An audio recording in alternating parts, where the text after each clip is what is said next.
Greetings everybody, Avrengost here, this time talking about the theaxisunseen demo. It may seem a bit different from my usual jam, but it caught my eye because it's the work of a solo dev and has been rising in popularity, so I decided to give it a try. I always enjoy immersive games. The theaxisunseen is being developed and published by Just Purkey Games. I hope I'm saying that right, but I'm probably butchering it, so apologies.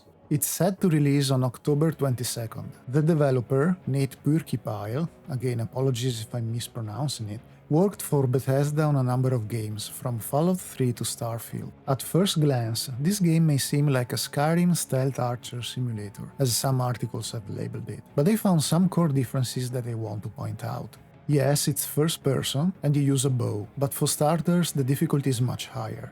Even at normal difficulty, it's quite a hardcore experience, so I think this game won't be for everyone. Let's go in some kind of order here. First of all, this game is all about immersion. There are no menus, everything you need to know is displayed in the game world, either on your bow or on your hand. You pull up your quiver to check how many arrows you have left. There is no number displayed anywhere. You have to physically look at it. You also have a flag to show you the direction the wind is blowing, because some monsters will hunt you by following your scent.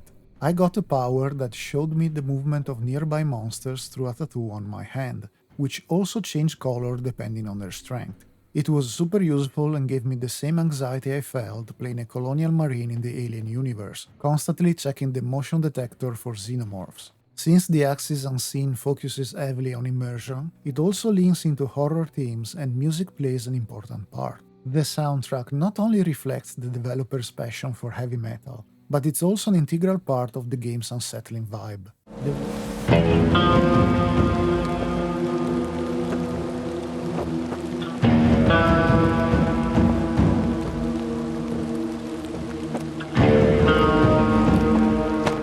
The world available in the demo is full of giant skeletons, both human and monster, making you feel small and inadequate as a hunter. You spend a lot of time sneaking around, and walking on mud makes less noise than walking on stone, but it leaves footprints that may reveal your location. There is a day-night cycle, and the night is truly dark and full of terrors. It's very hard to see. Some monsters only come out at night, and while you can create some light with the special spirit arrow, it doesn't illuminate very far. You can shoot it to briefly light up the zone around you, but it's fast and not very useful until upgraded. Plus, there is no map, so you have to orient yourself by landmarks and those spirit arrows I mentioned. You'll find different kinds of arrows, but at the beginning you're stuck with wooden ones, and you don't have many of them. You recover them from the monsters you kill, so you need to be a good shot to not run out of ammo. You can find power-ups that increase the number of arrows you can carry, but even then, they're still in limited supply. Healing is also limited, and with no good way to replenish healing items or arrows early on, my game loop became stalking around gates for prey to gather energy, then rushing back into the gate to power myself up. When you kill a monster, you gather its energy, which serves as the currency for upgrading your skills. If you die, you lose it. A blue light pillar will mark the spot where you died, so you can go back and retrieve it, but it's often far away and still crawling with the monsters that kill you in the first place. You can bank your energy by returning to one of the gates, and whenever I did, I also restocked on arrows and healing items. The game's central hub connects all the gates and serves as your base for leveling up, restocking, and planning hunts. Leveling up requires energy from monsters, and you spend it to improve your skills across 5 categories, each linked to an elemental aspect. Water influences calm. You can't use your powers if your heart rate is too high, for instance after fleeing from a monster. Air increases your stealth capabilities.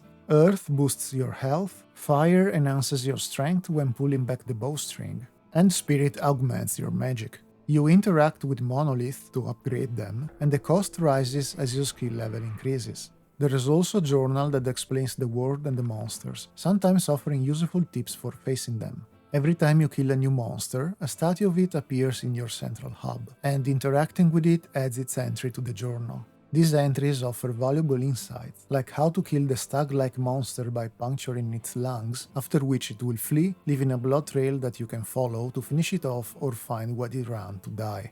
As for the visuals, beyond the sheer scale of everything, you'll notice that many assets lack textures. From what I understand, this isn't a demo limitation, but an artistic choice. Shiny lights always mark points of interest, which are more visible at night, though they're often teeming with monsters, including massive ant-like creature. Once it catches your scent, it won't give up easily. I don't know if this creature is meant to limit exploration in the demo, but it's so strong that I could only run from it.